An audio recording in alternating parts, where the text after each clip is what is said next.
Lors des premiers essais, le train dépasse les 500 km/h. Mais la vitesse a raison des enjoliveurs recouvrant les capteurs.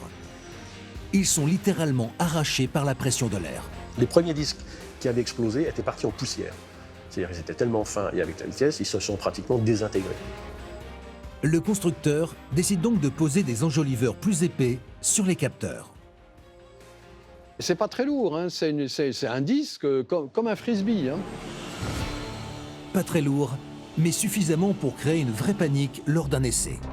Car à 5 jours de la tentative de record, le 29 mars 2007,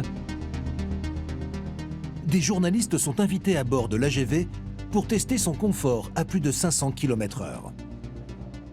En arrivant à la vitesse de 506 km/h, on a entendu un bruit phénoménal qui a évidemment angoissé tout le monde.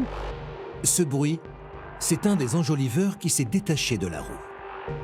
Il est tombé sur la voie, il a fait gicler les cailloux de ballast. Et en plus, il est venu couper une canalisation de freinage qui est quand même une canalisation en acier, comme ça. Ça sentait vraiment chaud, les gens pensaient que ça brûlait, etc. Une vitre cassée, qu'est-ce qu'il y a eu là? Les personnes sont venues toutes blanches, se grippant au siège, en disant « Mais mon Dieu, qu'est-ce qui se passe ?» Le train passe en freinage d'urgence et met 3 km à s'arrêter au lieu d'une dizaine. C'est un nouveau record, mais qui n'était pas prévu.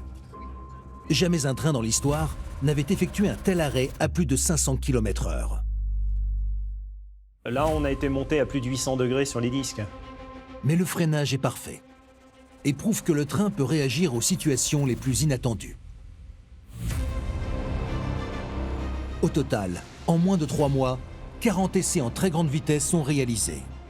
Le 2 avril 2007, le train allant même jusqu'à la vitesse de 568 km/h.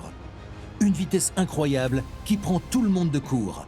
Personne n'imaginait aller aussi vite durant les essais. Même l'avion affrété pour réaliser des prises de vue n'est pas assez rapide pour rattraper le train. Cet avion doit voler à basse altitude. Bon. Et donc, il a aussi sa vitesse limite. Et en l'occurrence, le train allait plus vite que l'avion, quoi. Tous les indicateurs sont au vert. Et le lendemain, les médias français et internationaux assistent en direct sur les téléviseurs à la tentative de record du monde de vitesse. Départ dans 1 minute. Il faut dépasser les 515 km/h du record de 1990. Si jamais on se loupe, c'est la planète entière qui va voir qu'on s'est loupé. Daniel à la cabine pour la marche 093-02. Départ. Départ Daniel, bien reçu. Messieurs, c'est parti.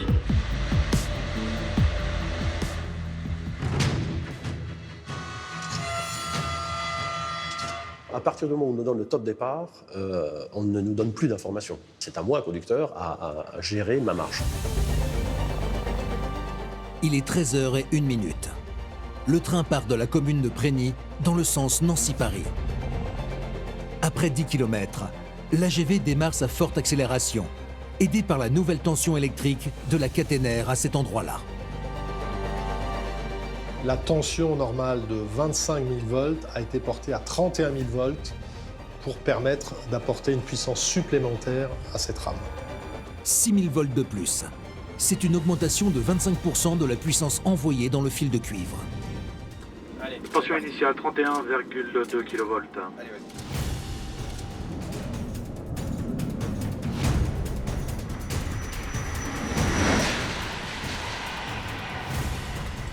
Top et on passe à 360. 360.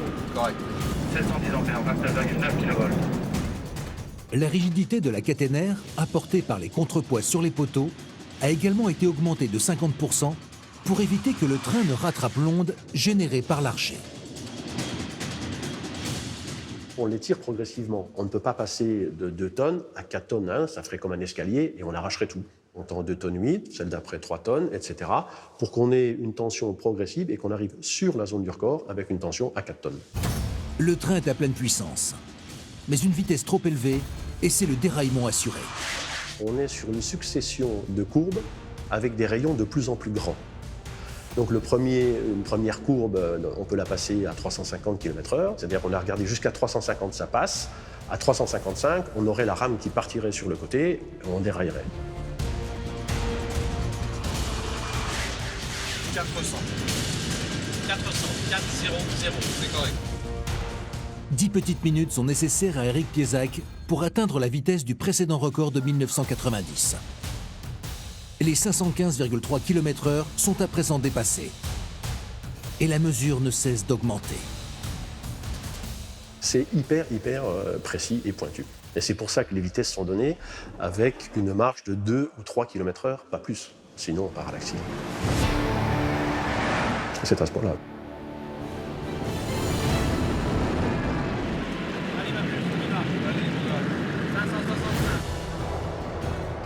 13 minutes de parcours. Le relevé officiel indique 574,8 km/h, soit près de 160 mètres par seconde.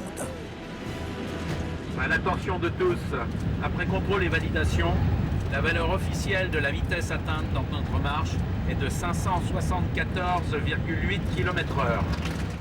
Donc avec 574,8, la mission était remplie. C'est un nouveau record du monde sur voie ferroviaire. 574,8. Bonjour à tous. Un engouement sur tous les ponts et tout le monde avec des drapeaux. C'était vraiment quelque chose de fantastique. Quand il a atteint sa vitesse de record du monde, le sourire est magnifique.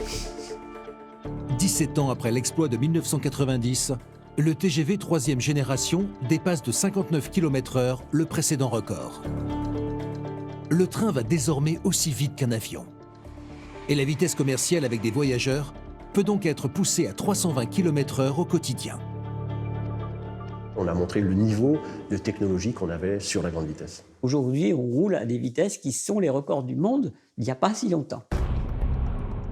Dépasser les 574 km/h est devenu l'objectif de quelques pays eux aussi en quête de record, et ainsi faire tomber les Français. Le Japon y est parvenu en roulant à plus de 600 km/h, mais sur des rails qui ne peuvent supporter que le Shinkansen, à l'inverse de nos lignes qui acceptent d'anciens modèles. Les Chinois aimeraient bien nous ravir ce record.